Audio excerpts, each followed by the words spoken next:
am obsessed with Book Creator right now, and today started considering what would it look like to use Book Creator and Wonderopolis together. And so I wanted to take just a few minutes to do a quick tutorial on how to use Book Creator for your students to document their wonders and what they've learned from those wonders. So if you haven't seen Wonderopolis, I want to introduce you to that tool first. This is one of my favorite things to share. I used it in my own classroom with my students and they absolutely loved it. So let me take a second to show you around.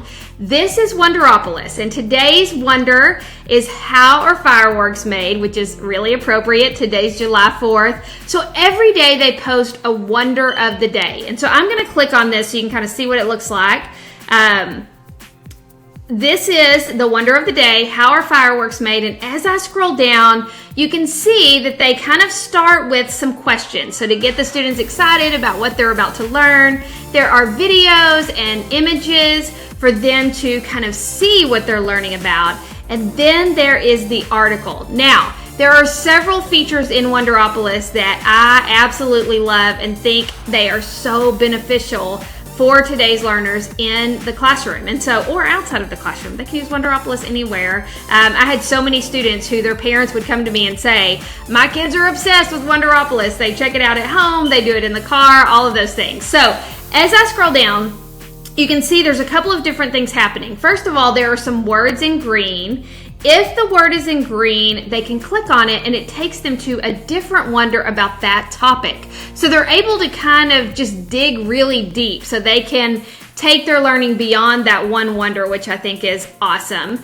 Then if the words are in yellow, they can hover over that word and it gives them the definition.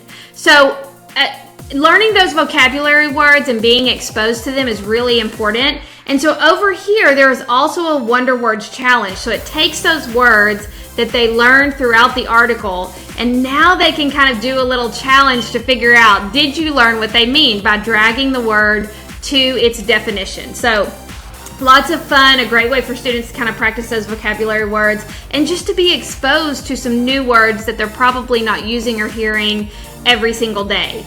Then there is a Did You Get It challenge. So these are just 3 quick questions to test their knowledge of the article. So basically just, did you read it? What did you learn? They can answer those questions.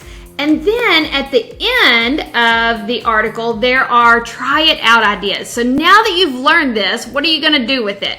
And so that opportunity again to dig deeper versus just that surface level learning the information. These guys today really want to know why they're having to do something. And so that try it out is really an opportunity for them to take what they've learned and do something with it.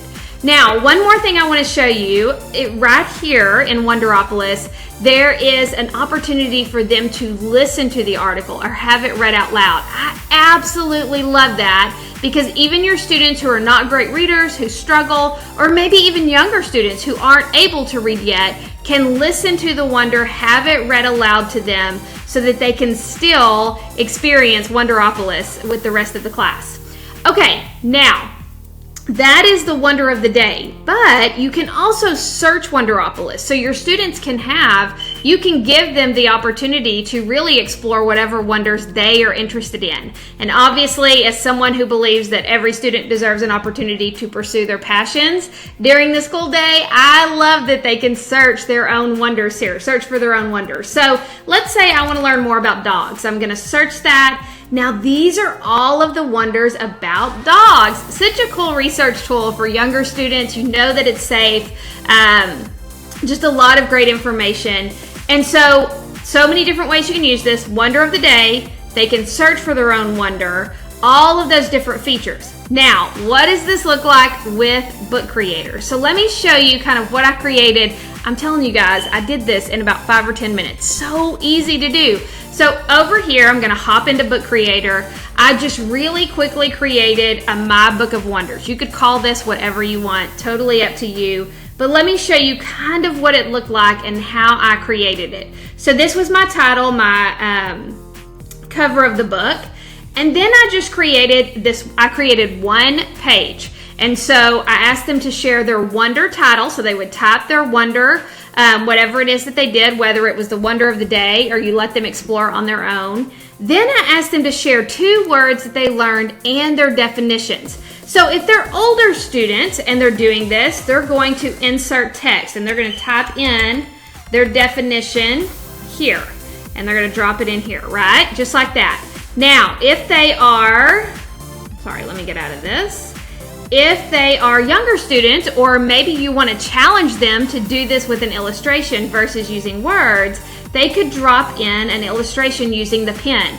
Now, AutoDraw and Book Creator have kind of just partnered up. It's very exciting. So you see all of these different tools. They could use any of those. They can change the color.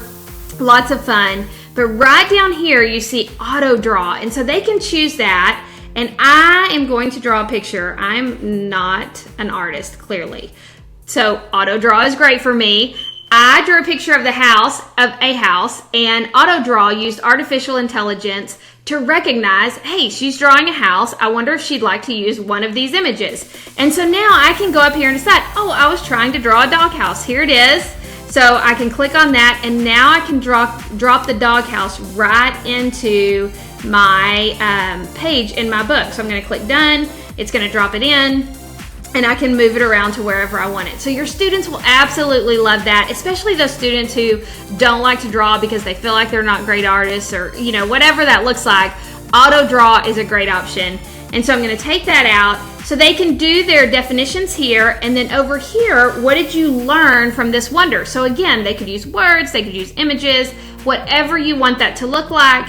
And then down here at the bottom, I simply posted the hyperlink to Wonderopolis so they could go directly to that website from the book. Now, I did that just by creating text. I typed in let's just say I'm typing in Wonderopolis. I could then hyperlink that by putting the website here. So easy. Do you guys see how quick that was? Oh, I didn't highlight it. Let me go back. So you're going to highlight it, and then you're going to, it's late, I'm tired. Now you're going to link it just like that. So then you're going to click done, and there's your hyperlinked word. And so your students can do the same thing. They'll learn how to do that really quickly. But you guys see how easy that was. Then I just duplicated that page. So I went through, duplicated it, and then I just changed the color. So you see all the pages are the same. I just made it colorful so that it was really pleasing to the eye and fun to look at. You could add images, whatever you want this to look like, and you could actually change what you ask from them. You may not want them to, you may want them to share 3 words, or you may want them to just share 1 word. That's totally your call, but I just wanted to show you kind of what this could look like. So this is the completed book. And then students could add pages. So after they use these pages, they may add more. Who knows how long this would be before the end of the school year. But then they would have all of their wonders documented, and you would be able to see at a glance which wonders they've explored, what they're looking for, that type of thing. So Wonderopolis, Book Creator, such great tools, and I just think this is a really cool way to use them together. So Wonderopolis.org, bookcreator.com. You guys check this out. You can always learn more ideas over on my website at andymcnair.com. Feel free to share how you're making this work for you and your learners on Twitter. I would love to see kind of what you guys take and do with this. So I hope this helps. I hope this is something you can take and use in your classroom, and I look forward to learning again with you very, very soon.